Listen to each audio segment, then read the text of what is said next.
வாங்க நம்ம ஒரு சுவையான உடம்புக்கும் நல்லதான ஒரு துவையல் செய்யலாம். எள்ளு துவையல் தான் பண்ண போகிறோம். அதுக்கு வந்து நான் 100 கிராம் எள்ளை வந்து வாணலில் வறுத்து வச்சுக்கிட்டேன். ஒரு 4லேருந்து 5 நிமிஷம் நல்லா வறுத்து எடுத்துக்கோங்க. அதே வாணல்லே கொஞ்சம் எண்ணெய் விட்டு உளுந்து 4 ஸ்பூன் சேர்த்துக்கலாம். கூடவே 15 பல் பூண்டு, புளி, காரத்துக்கு தேவையான காஞ்ச மிளகாய் சேர்த்து நல்லா வறுபடட்டும். இது எல்லாமே நல்லா வறுபட்டதுக்கப்புறமா கடைசியாக வந்து தேங்காய் துருவி சேர்த்துக்கோங்க கொஞ்சமாக. கூடவே ஒரு கொத்து கருவேப்பிலை சேர்த்து நல்லா மிக்ஸ் பண்ணிவிட்டு அடுப்பை ஆஃப் பண்ணிவிடுங்க. லைட்டாக ஆறட்டும். ஆறுனதும் மிக்ஸி ஜாரில் எள்ளு வறுத்து கொட்டி வச்சுருக்கேன். அதுலேயே இதையும் மாற்றிக்கலாம்.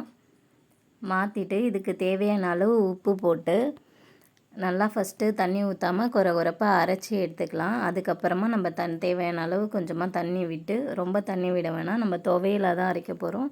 சட்னியாக அரைக்கிறதா இருந்தால் வேணால் நம்ம நிறைய கொஞ்சம் தண்ணி விட்டு லிக்விடாக அரைக்கலாம். நான் இப்போ துவையலாக தான் அரைக்க போகிறேன்.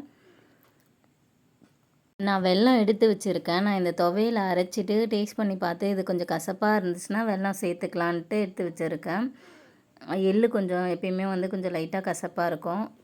அதனால் எடுத்து வச்சுருக்கேன். இப்போ தண்ணி ஊற்றி நல்லா தேவையான அளவுக்கு மைய வச்சு எடுத்துக்கோங்க. நான் வந்து டேஸ்ட் பண்ணி பார்த்தேன். கசப்புலாம் அவ்வளோ இல்லை. இருந்தாலும் அந்த உப்பு, புளி, காரம்லாம் வந்து பேலன்ஸ் பண்ணி கொடுக்குன்னு சொல்லிவிட்டு குட்டியாக கொஞ்சமாக வந்து வெல்லம் சேர்த்துக்கிட்டேன். சேர்த்து நல்லா அரைச்சி எடுத்துக்கிட்டேன். இப்போ வந்து இதுக்கு ஆல்ரெடி நம்ம வதக்கினதுலேயே கொஞ்சோண்டு எண்ணெய் இருந்துச்சு. அதில் மட்டும் நான் அப்படியே தாளித்து ஊற்றிக்கிட்டேன். கடுகு போட்டு சீரகம், கருவேப்பிலை, பெருங்காயத்தூள் சேர்த்து தாளிச்சிருக்கேன். நீங்கள் வந்து சீரகமும் பெருங்காயமும் வந்து முன்னாடியே கூட வதக்கும் போதே கூட கொட்டி அரைச்சி எடுத்துக்கலாம். அவ்வளோதான். இப்போ வந்து எள்ளு துவையல் வந்து ரெடி ஆகிடுச்சு. நீங்களும் ட்ரை பண்ணி பாருங்கள். எள்ளுலாம் வந்து கால்சியம் சத்தே மற்ற எல்லாத்த விட ரொம்ப ரிச்சாக இருக்குது. ஸோ அடிக்கடி எடுத்துக்கோங்க எள்ளுலாம்.